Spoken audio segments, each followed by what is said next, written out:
قل هو الله أحد الله الصمد لم يلد ولم يولد ولم يكن له كفوا أحد.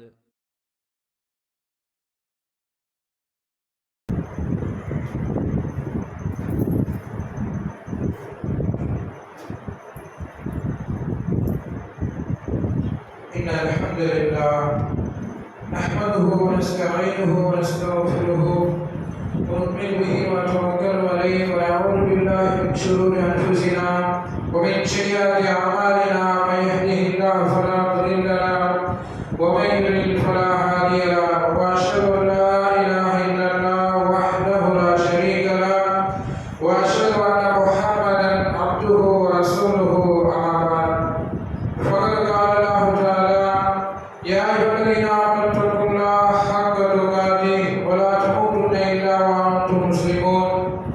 وقال الله تعالى في آية أخرى يا أيها الناس اتقوا ربكم الذي خلقكم من نفس واحدة وخلق منها زوجها وبث منهما رجالا كثيرا ونساء واتقوا الله الذي تساءلون به والأرحام إن الله كان عليكم رقيبا.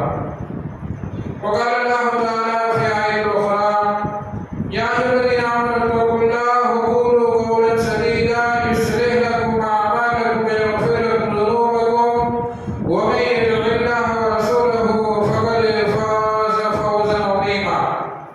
وقال نبينا صلى الله عليه وسلم اللهم صل على محمد وعلى آل محمد كما صليت على إبراهيم وعلى آل إبراهيم إنك حميد مجيد. اللهم بارك على محمد وعلى آل محمد كما باركت على إبراهيم وعلى آل إبراهيم إنك حميد مجيد. رب اشرح لي صدري ويسر لي أمري واحلل عقدة من لساني يفقهوا قولي.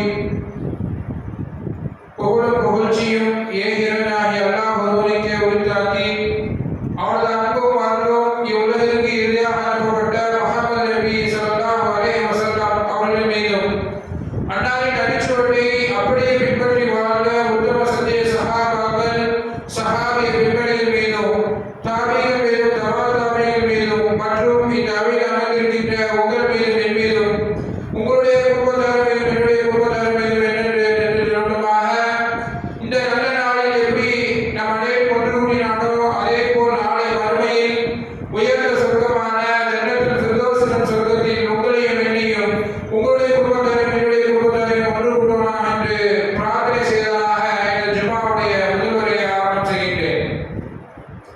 அன்பார்ந்த சகோதர சகோதரிகளே, அல்லாஹ் சுப்ஹானஹு வ தஆலா இந்த உலகத்தை படைத்து இந்த உலகத்தில் பல ஜீவராசிகளை அல்லாஹ் செஞ்சிருக்கிறார், படைத்து பரிபாலித்து கொண்டிருக்கிறார்.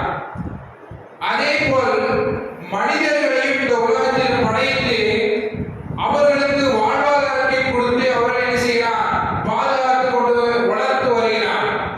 இந்த மனித இனம் நாட்களை அறிய வேண்டும் என்பதற்காக, வாரங்களை அறிய வேண்டும் என்பதற்காக சில அதாவது மாதங்களை ஏற்படுத்தியிருக்கின்றார், வருடங்களை ஏற்படுத்தியிருக்கின்றார், நாட்களை ஏற்படுத்தியிருக்கின்றார்.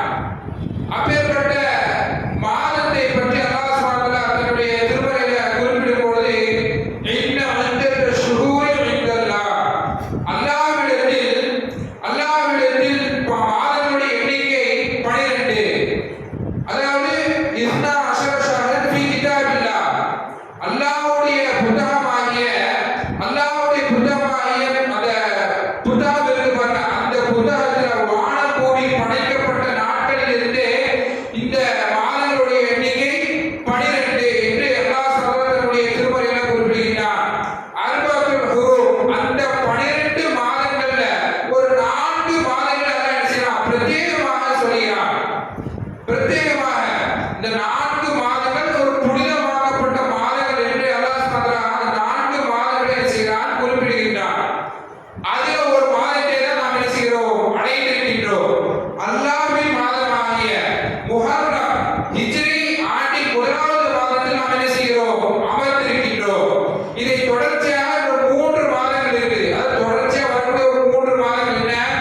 துல்காதா, துல்ஹிஜ்ஜா, முஹர்ரம் இது மூன்றும் தொடர்ச்சியாக வரக்கூடியது. இன்னொன்று ரஜப். இந்த 4 மாதங்கள் தான் அல்லாஹ்வால் புனிதமாக்கப்பட்ட மாதமாக இருந்து கொண்டிருக்கிறது. இந்த மாதத்தின் சிறப்புகளை அல்லாஹ்வுடைய தூதர் ஸல்லல்லாஹு அலைஹி வஸல்லம் சொல்கிறாங்க. இந்த மாதத்துடைய சிறப்பு போன்று என்ன தெரியுமா? அல்லாஹ்வுடைய மாதம் என்று ரசூல் ஸல்லல்லாஹு அலைஹி வஸல்லம் சொல்லியிருக்கிறார்கள். எவ்வளவு பெரிய சிறப்பு! இந்த மாதம் நாம் அமர்ந்திருக்கக்கூடிய இந்த மாதம் இருக்கு பாருங்க. இந்த மாதத்தை பற்றி ரசூல் ஸல்லல்லாஹு அலைஹி வஸல்லம் சொல்லும் பொழுது இந்த முஹர்ரம் மாதம் அல்லாஹ்வுடைய மாதம் என்று அல்லாஹ்வோடு இணைத்து செய்கிறார்கள், சொல்லி இருக்கிறார்கள். அப்போ அல்லாஹ் சுப்ஹானஹு வ தஆலா தன்னோட அதாவது தன்னுடைய படைப்புகளை சிலவற்றை தான் தன்னோடு இணைத்து சொல்லுவான். ஒரு சில இதெல்லாம் அல்லாஹ் தன்னோடு இணைத்து சொல்லுவான். என்னது? உதாரணமாக கஅபத்துல்லாஹ், அல்லாஹ்வுடைய வீடு, அல்லாஹ்வுடைய ஆலயம், அப்படிதானே? அல்லாஹ்வுடைய வீடு நாம் ஹஜ் செய்யறோமே மக்காவுக்கு, இதே தன்னோடு இணைத்து அல்லாஹ் சொல்றான். கஅபத்துல்லாஹ், அல்லாஹ்வுடைய ஆலயம், அல்லாஹ்வுடைய வீடு. அதே மாதிரி அல்லாஹ்வுடைய ஒட்டகம் என்று ஒன்று இருக்குது, நாகத்துல்லாஹ், அல்லாஹ்வுடைய ஒட்டகம். இதே மாதிரி அல்லாஹ் சொல்றது தன்னோடு சேர்த்து சொல்லிட்டு ஒரு சில இதுதான். அதில் ஒன்றுதான் என்னன்னா, அல்லாஹ் சுப்ஹானஹு வ தஆலா தன்னுடைய மாதமாக முஹர்ரம் மாதத்தை என்ன செய்கிறான்? தன்னோடு இணைத்து என்ன செய்கிறான்? சொல்லுகிறான். இந்த மாதத்தை பற்றி ஹஸனுல் பஸ்ரி ரஹ்மத்துல்லாஹி அவர்கள் மிகவும் சிறப்பித்து என்ன செய்கிறாங்க? சொல்லி இருக்கிறார்கள். அதாவது மாதங்களிலே மிகவும் சிறப்பிற்குரியது அல்லாஹ்வுடைய மாதமாகிய இந்த முஹர்ரம் மாதம் தான் என்று ஹஸனுல் பஸ்ரி ரஹ்மத்துல்லாஹி என்ன செய்கிறாங்க? சொல்லி இருக்கிறார்கள். மேலும் அறிஞர்கள் எல்லாம் இந்த மாதங்களை பற்றி சொல்லும் பொழுது அதாவது ஒரு ஆண்டின் ஆரம்பத்தை புனித மாதத்தை கூட என்ன செய்கிறார்? அல்லாஹ் சுப்ஹானஹு வ தஆலா ஆரம்பம் செய்கிறார். உதாரணமாக முஹர்ரம் மாதம் இதுதான் ஆண்டினுடைய முதலாவது மாதம். அப்ப இந்த முதலாவது மாதத்தை எப்படி ஆரம்பிக்கிறான்? ஆண்டினுடைய முஹர்ரம் மாதம் புனிதமாக்கப்பட்ட மாதத்தை கூட அல்லாஹ் என்ன செய்கிறான்? ஆரம்பம் செய்கிறான். அதே மாதிரி ஒரு வருடத்தை முடிவு செய்யும் பொழுதும் புனிதமாக்கப்பட்ட மாதத்தை கூட என்ன செய்கிறான்? முடிவு செய்கிறான். துல்ஹஜ் இந்த மாதத்தை புனிதமாக்கப்பட்ட மாதத்தை கூட என்ன செய்கிறான்? இதை பூர்த்தி செய்கிறான். ஏன் அல்லாஹ் சுப்ஹானஹு வ தஆலா புனிதமாக்கப்பட்ட மாதத்தை கூட ஆரம்பம் செய்யணும்? ஏன் புனிதமாக்கப்பட்ட மாதத்தை கொண்டு நிறைவு செய்யணும் சொன்னா, அது அப்போதான் அந்த அடியானுக்கு என்ன செய்யும்? ஈமான் என்ன செய்வான்? அவன் முன்னோக்கி வருவான். இபாதத்தில் ஈடுபடுவதற்கும் இறையச்சத்தை அதிகமாக்குவதற்கும் இது ஒரு காரணமாக அமைகிறது என்று அறிஞர்கள் என்ன செய்கிறார்கள்? சொல்கிறார்கள். அப்போ அதே மாதிரி ஹஸனுல் பஸ்ரி இன்னொன்று சொல்றாங்க. ரமலான் மாதத்திற்கு பிறகு அல்லாஹ்விடத்தில் புனிதமாக்கப்பட்ட மாதங்களிலே மிகவும் சிறப்பான மாதம் முஹர்ரம் மாதம் தான். ரமலான் மாதம் தான் மிகவும் சிறப்பிற்குரியது. அதுக்கு அடுத்த சிறப்பிற்குரிய மாதம் எது தெரியுமா? முஹர்ரம் மாதம் தான். அந்த முஹர்ரம் மாதத்திலே முதல் 10 நாட்கள் மிகவும் சிறப்பிற்குரியது என்று ஹஸனுல் பஸ்ரி ரஹ்மத்துல்லாஹி என்ன செய்கிறாங்க? சொல்லி இருக்கிறார்கள். அப்போ இந்த இப்படி சிறப்பிற்குரிய மாதம் எவ்வளவு பேர் சொல்றாங்க. முஹர்ரம் மாதம் சிறப்பிற்குரியது, அல்லாஹ்வுடைய மாதம், அல்லாஹ்வால் அதாவது புனிதமாக்கப்பட்ட மாதம். இந்த மாதத்துல நாம் என்ன செய்யக்கூடாது? தீங்கான காரியங்கள், அநியாயங்கள் இதெல்லாம் என்ன செய்ய வேண்டும்? விட்டு ஒதுக்க வேண்டும். அல்லாஹ் சுப்ஹானஹு வ தஆலா இந்த மாதத்தை தடை செய்திருக்கிறான். போர் புரிவதை கூட இந்த 4 மாதங்கள் அல்லாஹ் என்ன செய்யறான்? தடை செய்யறான். இந்த புனிதமாக்கப்பட்ட 4 மாதங்கள் என்ன செய்யாதீங்க? போர் புரியாதீங்க. அப்படியே நீங்கள் போர் புரிஞ்சுக்கிட்டு இருந்தாலும் அந்த போர் அப்படியே செஞ்சுங்க, நிறுத்திடுங்க என்று அல்லாஹ் சுப்ஹானஹு வ தஆலா சொல்கிறார். அப்போ இந்த புனிதமாக்கப்பட்ட மாதத்தில் தனக்குத்தானே என்ன செய்யக்கூடாது? தீங்களை இட்டுக் கொள்ளக்கூடாது, பாவங்கள் செய்யக்கூடாது. அதை பற்றி அல்லாஹ் சொல்கிறான். ஃபலா துத்லிமு ஃபீஹின்ன அன்ஃபுஸக்கும். உங்களுக்கு நீங்களே என்ன செய்யாதீங்க? தீங்கிழைத்துக் கொள்ளாதீர்கள் இந்த மாதத்தில். இந்த 4 மாதங்களுக்கு பிறகு பாருங்க, புனிதமாக்கப்பட்ட 4 மாதங்கள்ல நீங்க என்ன செய்யாதீங்க? உங்களுக்கு நீங்களே அநியாயம் செய்து கொள்ளாதீர்கள் என்று அல்லாஹ் சுப்ஹானஹு வ தஆலா தன்னுடைய திருமறையில குறிப்பிடுகிறார். அபூ கதாதா ரஹ்மத்துல்லாஹி அவர்கள் கூறுகிறார்கள், ஏனைய மாதங்களில் ஒருவன் அநியாயம் செய்கிறான், ஒருவன் பாவம் செய்கிறான், ஒருவன் தவறு செய்கிறான். அதை விட அந்த மாதத்தில் தவறு செய்வதை விட இந்த புனிதமாக்கப்பட்ட 4 மாதங்கள் தவறு செய்யலாம் பாருங்க, இது மிகப்பெரிய ஒரு அநியாயம், மிகப்பெரிய ஒரு குற்றம் என்று கதாதா ரஹ்மத்துல்லாஹி அவர்கள் கூறுகிறார்கள். ஏனைய மாதங்களை என்ன செய்யக்கூடாது? பாவம் செய்யக்கூடாது. அந்த பாவத்திற்கு அல்லாஹ் என்ன செய்யறான்? தண்டனை கொடுப்பான். அதற்கு அதாவது அந்த பாவத்திற்கும் என்ன செய்யறான்? அல்லாஹ் தண்டனை கொடுக்கக்கூடியவனாக இருக்கிறான். ஆனால்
அப்போ இந்த முஹர்ரமுடைய மாதத்தில் நாம் நோன்பு நோற்றோம் என்று சொன்னால் இதற்கு மிகப்பெரிய ஒரு கூலி நமக்கு என்ன செய்யுது இருந்து கொண்டிருக்கிறது. அப்போ நாம் இன்னொருவருக்கு அதாவது சில கேள்விகள் எழலாம். என்ன இந்த முஹர்ரம் மாதத்தில் அதிகமா நோன்பு நோக்கலாம் சொன்னா முழு மாதமும் நோன்பு நோக்கலாமா? அப்படி கிடையாது. முழு மாதமும் நோன்பு அப்படி எடுக்கக்கூடாது. ரசூல் ஸல்லல்லாஹு அலைஹி வஸல்லம் அவர்கள் அது ஆயிஷா அவங்க அறிவிக்கிறாங்க. ரசூல் ஸல்லல்லாஹு அலைஹி வஸல்லம் என்ன செய்வாங்க கேட்டா அதாவது நோன்பு நோக்கிட்டே இருப்பாங்க.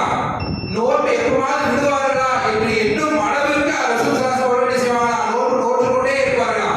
அதே மாதிரி நோன்பை விட்டு விடுவார்களா.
செய்ய வேண்டும். நல்ல அமல்களை அதிகமாக நாம் என்ன செய்ய வேண்டும்? இந்த மாதங்களில் புனிதமாக்கப்பட்ட இந்த 4 மாதங்கள் அதிகமாக செய்ய வேண்டும். ஏனென்று சொன்னால் இந்த மாதங்களில் செய்யக்கூடிய செயலுக்கு கூலி அவன் என்ன செய்கிறான்? டபுள் மடங்கு தான். இந்த புனிதமாக்கப்பட்ட 4 மாதங்கள்ல நாம் செய்யக்கூடிய செயலுக்கு அல்லாஹ் கூலி டபுள் மடங்கு தான். அதே மாதிரி எவன் தீமை செய்கிறானோ, எவன் தீங்கு செய்கிறானோ அவனுக்கு டபுள் மடங்கு கூலி அவன் என்ன செய்யறான்? எல்லாம் என்ன செய்யறான்? தீமையை கொடுக்கிறான். அப்ப நாம் என்ன செய்யக்கூடாது? இந்த மாதங்கள்ல தவறின் பக்கம் நெருங்கவே கூடாது. அழகான நல்ல அமல்களை ரசூல் ஸல்லல்லாஹு அலைஹி வஸல்லம் கற்று தந்திருக்கிறார்கள். இதை செய்யுங்க, இந்த அமல்களை செய்யுங்க, இந்த அமல்களை செய்தால் என்ன செய்யலாம்? இலகுவாக சொர்க்கத்திற்கு செல்லலாம் என்று நிறைய அமல்களை நமக்கு சொல்லி தந்திருக்கிறார்கள். அப்ப அப்பேற்பட்ட அமல்களை நாம் என்ன செய்ய வேண்டும்? செய்ய வேண்டும். வீணான காரியத்தின் பக்கம் நெருங்கி விடவே கூடாது. இன்னைக்கு பாருங்க, இளைஞர்கள் எல்லாம் வீணான செயலின் பக்கம் தான் ஈடுபட்டு கொண்டிருக்கிறார்கள். இன்றைக்கு பாருங்க, சமூக வலைதளங்களில் மூழ்கி கிடக்கிறார்கள் இளைஞர்கள். ரொம்ப கைசேதமான விஷயம் தெரியுமா? இளைஞர்கள்ட்ட போய் நாம் கேட்டோம் சொன்னா அரபி மாதங்கள் சொல்லுப்பா அப்படின்னு சொன்னோம்னா தெரியாது. இன்னும் கைசேதமான விஷயம் என்ன தெரியுமா? தமிழ் மாதங்களை சொல்லுவான், இங்கிலீஷ் மாதங்களை சொல்லுவான், ஆனா அரபி மாதங்களை மட்டும் சொல்லவே மாட்டான். தெரியாது. ஏன்னா மார்க்கத்தை படிக்கணும். மார்க்கம் படிப்பது என்பது முஸ்லிம்கள் மீது கடமையாக்கப்பட்டிருக்கிறது. இந்த மார்க்கத்தை படிப்பது என்பது முஸ்லிம் மீது ஒவ்வொரு மீது கடமை. ஆனா இன்னைக்கு அந்த மாதங்களை பத்தியே தெரியல. சரிப்பா 12 மாதங்களே சொல்ல வேண்டாம், 4 மாதங்கள் புனிதமாக்கப்பட்ட 4 மாதங்கள் இருக்குல்ல அதை சொல்லு. அப்படியா? புனிதமாக்கப்பட்ட 4 மாதங்கள் இருக்கா அப்படின்னு கேள்வி கேட்கிறான். அப்ப எந்த அளவுக்கு மார்க்கத்துல பின்னணி இருக்காங்க பாருங்க. அப்ப நாம் என்ன செய்ய வேண்டும்? மார்க்கத்தை படிச்சாதான் இந்த மாதிரி கேள்விகளுக்கெல்லாம் பதில் சொல்ல முடியும். மாதங்களை பற்றி தெரிந்து கொள்ள முடியும். மாதங்களை கண்டிப்பாக தெரிந்து கொள்ளணும். அரபி மாதங்களை தெரிந்து வைத்துக் கொள்ள வேண்டும். அப்படி தெரிஞ்சு வச்சுக்கணும்னா மார்க்க கல்வியை கண்டிப்பாக படிக்க வேண்டும். ஆனா மார்க்க கல்வியை படிப்பதற்கு யார் கொண்டு வர மாட்டேங்கிறார்கள்? நான் போன வாரம் கூட சொன்னோம், இலவசமா கற்றுக் கொடுக்கிறோம், வர சொல்லுங்க. ஆனா இதுவரைக்கும் தங்களுடைய பிள்ளைகளை மக்கள் மசாக அனுப்பவில்லை. இதுவரைக்கும் அனுப்பல. இதுவரைக்கும் ஒரே ஒரு பையன் மட்டும் தான் மக்கள் மசாக வந்து போயிட்டு இருக்கான். அப்ப எந்த அளவுக்கு மார்க்கத்தினோட உடன்பாடு இருக்கு பாருங்க. மார்க்கத்தில உடன்பாடே நமக்கு கிடையாது. அங்க எதுக்குடா போற? வா ஸ்கூலுக்கு போ, காலேஜுக்கு போ, இன்ஜினியரிங் படி, இப்படித்தான் நம்மளுடைய இது இருந்து கொண்டிருக்குது. மார்க்கத்தில் ஈடுபாடே கிடையாது. காலேஜ் படிச்ச எனக்கு குர்ஆன் ஓதக்கூடாதுன்னு சொல்றாங்களா? காலேஜ் படிச்ச எனக்கு குர்ஆன் ஓதக்கூடாதுன்னா இருக்குது.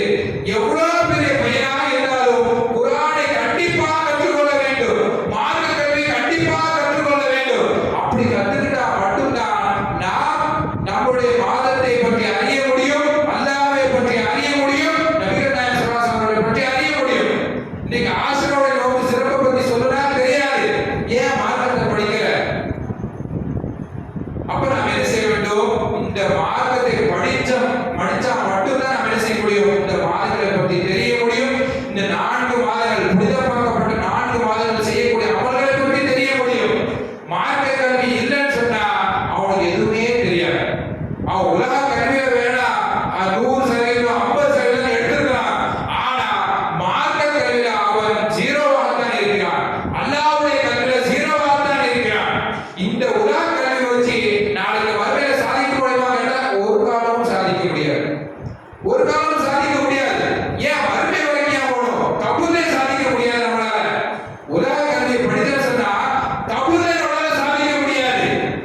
கபூலே சம்பட்டியால அடி வாங்கிட்டு தான் இருக்கணும். மார்க்க கல்வி படிக்கலாம் சொன்னா அப்ப நாம என்ன செய்யணும்? மார்க்க கல்வி கொஞ்சமாவது தெரிஞ்சு கொள்ள வேண்டும். அல்லாஹ்னா யாரு? அல்லாஹ் எப்படிப்பட்டவன்? அல்லாஹ்வுடைய படைப்பினைகளை பற்றி நாம் என்ன செய்ய வேண்டும்? கொஞ்சமாவது தெரிந்து கொள்ள வேண்டும். அதே மாதிரி அல்லாஹ்வால் புனிதமாக்கப்பட்ட மாதங்களை பற்றி தெரியணும். இந்த மாதங்கள் என்னென்ன அமல்கள் செய்யணும் எல்லாத்தையும் மார்க்க கல்வி படிச்சாதான் நம்ம என்ன செய்ய முடியும்? தெரிந்து கொள்ள முடியும். ஆகவே அன்பார்ந்தவர்களே, நாம் இந்த புனிதமாக்கப்பட்ட இந்த 4 மாதங்களில் மிகச் சிறந்த மாதமாக எழுதக்கூடிய இந்த அல்லாஹ்வுடைய மாதத்தை நாம் எல்லாம் என்ன செய்திருக்கிறோம்? அடைந்திருக்கிறோம். இந்த மாதத்துல நாம் முடிந்த அளவுக்கு நம்ம என்ன செய்யணும்? இறைச்சத்தை அதிகப்படுத்தக்கூடிய செயல்கள் அதிகமாக செய்யுங்க. தொழுங்க, இபாதத்தில் ஈடுபடுங்க, நோருங்க, நல்ல அமல்களை செய்யுங்க. இது செய்வதின் மூலமாக அல்லாஹ் என்ன செய்யறான்? நல்கூலியை என்ன செய்யறான்? வழங்குகிறான்.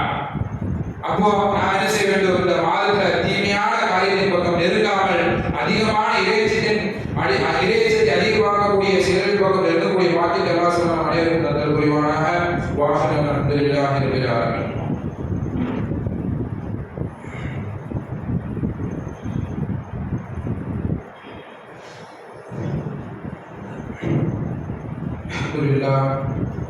அல்ஹம்துலில்லாஹ் வஸ்ஸலாத்து வஸ்ஸலாமு அலா ரசூலில்லாஹ் வ அலா ஆலிஹி வ ஸஹ்பிஹி வ மன் வலா. அன்பார்ந்த சகோதரர்களே, நாம் எல்லாம் புனிதமாக்கப்பட்ட இந்த முஹர்ரமுடைய மாதத்தில் இருந்து கொண்டிருக்கிறோம். இந்த மாதத்தில் நாம் எல்லாம் என்ன செய்ய வேண்டும்? அதிகமான இறையச்சத்தை அதிகப்படுத்தக்கூடிய செயல்களை செய்ய வேண்டும் என்பதை பற்றி பார்த்தோம். இந்த முஹர்ரமுடைய மாதத்தில் பிறை 10 நாம் என்ன செய்ய வேண்டும்? ஆஷுராவுடைய நோன்பை என்ன செய்ய வேண்டும்? நோக்க வேண்டும். நபிகள் நாயகம் ஸல்லல்லாஹு அலைஹி வஸல்லம் அவர்கள் மதீனாவுக்கு வந்ததுக்கு பிறகு அங்கேயும் மதீனாவுடைய யூதர்கள் என்ன செஞ்சிருக்காங்க? ஆஷுராவுடைய நோன்பை நோக்கக்கூடியவர்களாக இருந்திருக்கிறார்கள்.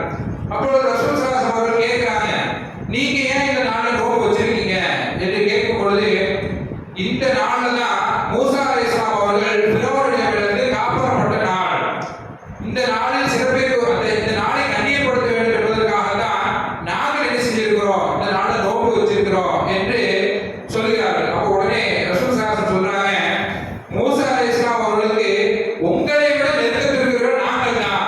அப்ப நானும் என்ன செய்வேன்? இந்த நாள்ல நோன்பு வைப்பேன். இந்த 10 நான் நோன்பு வைப்பேன். சஹாபாக்களை ஏவுறாங்க, நீங்களும் என்ன செய்யுங்க? இந்த நாள்ல நோன்பு வைங்க சொல்லிட்டு அடுத்து சொல்றாங்க, இன்ஷா அல்லாஹ் அடுத்த வருடம், எப்படி அடுத்த வருடம் நான் உயிரோடு இருந்தால் ஒன்பதும் சேர்த்து வைப்பேன் என்று ரசூல் ஸல்லல்லாஹு அலைஹி வஸல்லம் சொல்லியிருக்காங்க. அப்போ ஒன்பதும் 10 என்ன செய்வாங்க? ரசூல் ஸல்லல்லாஹு அலைஹி வஸல்லம் நோன்பு வைப்பார்கள் என்று என்ன செய்றாங்க? சொல்லியிருக்காங்க. ஆனால் அடுத்த ஆண்டு வரும்பொழுது ரசூல் ஸல்லல்லாஹு அலைஹி வஸல்லம் அவர்கள் உயிரோடு இல்லை, ஆனால் அவருடைய கவுல் இருக்கிறது. ரசூல் என்ன சொன்னாங்க? நான் உயிரோடு இருந்தால் ஒன்பதும் சேர்த்து வைப்பேன், ஒன்பதும் 10 நான் என்ன செய்வேன்? நோன்பு வைப்பேன் என்று சொன்னார்கள். அதற்கு இணங்க நாமும் என்ன செய்ய வேண்டும்? ஒன்பதும் 10 எதற்காக ரசூல் ஸல்லல்லாஹு அலைஹி வஸல்லம் 9 சேர்த்து வைப்பேன் சொன்னாங்க கேட்டா, யூதர்களுக்கு நாம் எல்லா விஷயத்திலும் மாறு செய்ய வேண்டும். எல்லா விஷயங்களிலுமே அது எந்த நன்மையான காரியங்களாக இருக்கட்டுமே, எந்த நன்மையான காரியங்கள் இருந்தாலும் யூதர்கள் அதை செய்யறாங்களா, அதற்கு மாற்றமாக நாம் என்ன செய்ய வேண்டும்? செய்ய வேண்டும். உதாரணமாக அவர்கள் மீசையை என்ன செய்வாங்க? வளர்ப்பார்கள். யூதர்கள் எப்படி இருப்பாங்க? மீசையை வளர்த்து விட்டு தாடி என்ன செய்வார்கள்? ஒட்ட மடித்து விடுவார்கள். அதற்கு மாற்றமா நாம் இருக்க வேண்டும். ரசூல் என்ன சொன்னாங்க? மீசையை கத்தரிங்கள், தாடியை என்ன செய்யுங்க? வளர விடுங்க என்று ரசூல் சொன்னாங்க. அப்ப யூதர்கள் என்னென்ன செய்கிறார்களோ அதற்கு மாற்றமாக நாம் என்ன செய்ய வேண்டும்? செய்ய வேண்டும். அதற்கு இணங்கத்தான் இந்த நோன்பை சொன்னார்கள். யூதர்கள் என்ன செய்வாங்க? 10 நோன்பு வைப்பாங்க. நாம் என்ன செய்ய வேண்டும்? 9 10 நாம் என்ன செய்ய வேண்டும்? நோன்பு வைக்க வேண்டும். இந்த ஆஷுராவுடைய சிறப்பு என்ன தெரியுமா? இந்த ஆஷுராவுடைய நோன்புடைய சிறப்பு என்ன கேட்டீங்கன்னா, ரசூல் ஸல்லல்லாஹு அலைஹி வஸல்லம் சொல்கிறார்கள், யார் இந்த ஆஷுராவுடைய நோன்பை நோக்கிறாரோ அவர் முன் சென்ற ஒருவர பாவத்திற்கு பரிகாரமாக இந்த நோன்பு அமைகிறது என்று ரசூல் ஸல்லல்லாஹு அலைஹி வஸல்லம் அவர்கள் என்ன செய்றாங்க? சொல்லியிருக்கிறாங்க. அப்ப நாம் என்ன செய்ய வேண்டும்? இந்த மாதத்தை அடைய வேண்டும் என்று சொன்னால் நாம் இந்த ஆஷுராவுடைய நோன்பை நாம் என்ன செய்ய வேண்டும்?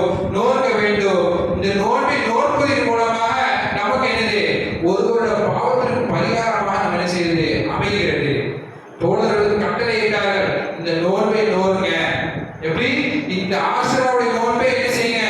நோற்றுங்க, நோன்பு வைங்க என்று தோழர்கள் கட்டளையிட்டது மட்டுமல்லாமல் மதீனாவை சுற்றி வர சொல்வார்களாம். யாரெல்லாம் நோன்பு வச்சிருக்காங்க பார்த்துட்டு வாங்க அப்படி சொல்லி ரசூல் ஸல்லல்லாஹு அலைஹி வஸல்லம் அவர்கள் பார்த்து விட்டு வர சொல்வார்களாம். அப்ப நோன்பு வைங்க என்று என்ன செய்யறாங்க? கட்டளையிட்டு சொல்லியிருக்கிறார்கள். அப்ப நாம் என்ன செய்ய வேண்டும்? இந்த ஆஷுராவுடைய நோன்பை நோக்க வேண்டும். இந்த நோன்பை நோற்பதன் மூலமாக நமக்கு ஒருவருடைய பாவத்திற்கு பரிகாரமாக அமைகிறது. அப்ப இது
அப்ப இந்த உலகத்தை விளம்புறது, அரிசி விளம்புறது, கொடிக்கட்டி தூக்குறது, உணவுகளை வருத்திக்கிறது, உணவுகளை காயப்படுத்திக் கொள்வது, இதற்கு எந்த ஒரு மார்க்கத்தில் எந்த ஒரு ஆதாரமும் கிடையாது. இது இவர்களாகவே உருவாக்கி கொண்டது. இது இவர்களாகவே என்ன செய்து உருவாக்கி கொண்டு இது ஒரு விழாவாக முஹர்ரம் மாதம் வந்தா என்ன சொன்னா ஒரு விழாவாக என்ன செய்கிறார்கள், கொண்டாடி கொண்டிருக்கிறார்கள். அதே மாதிரி இன்னொரு மாதம் இருக்கு, ரஜப் மாதம் சொல்லி மாதம் வரும். அது அல்லாஹ்வால் புனிதமாக்கப்பட்ட மாதம். அது பிழை மாதம் என்று சில பேர் சொல்லிக் கொண்டிருக்கிறார்கள். இது பிழை மாதம் என்று மாதங்களை திட்டக்கூடியவர்களாக இருக்கிறார்கள். அல்லாஹ் இந்த மாதங்களை ஏற்படுத்தி இருக்கின்றார். அல்லாஹ் இந்த நாட்டை ஏற்படுத்தி கொண்டிருக்கின்றார். அல்லாஹ் இந்த வருடத்தை ஏற்படுத்தி இருக்கின்றார். அப்படி மாதங்களை திட்ட சொன்னா யாரை திட்டின மாதிரி? அல்லாஹ்வை திட்டின மாதிரி. அல்லாஹ்வை இயேசுவை போன்றாகிவிட்டது. அப்போ மாதங்களை நினைச்சுக்கூடாது, ஒரு காலம் திட்டக்கூடாது. ரஜப் மாதம் தான் பிழை மாதம், முஹர்ரம் மாதம் தான் இது விழாவாக கொண்டாடணும், ஃபாத்தியாக்களை ஓதணும், மௌலூதுகளை ஓதணும். இதற்கு மார்க்கத்தில் எந்த ஒரு ஆதாரமும் கிடையாது. ரசூலுல்லாஹ் சொன்னது என்னது? ரமலான், அந்த ரமலானுக்கு அடுத்தபடியாக நான் நோன்பிலே சிறந்த நோன்பு இந்த முஹர்ரம் மாதம் வைக்கக்கூடிய நோன்பு மட்டும்தான். அது 9-10, அது 9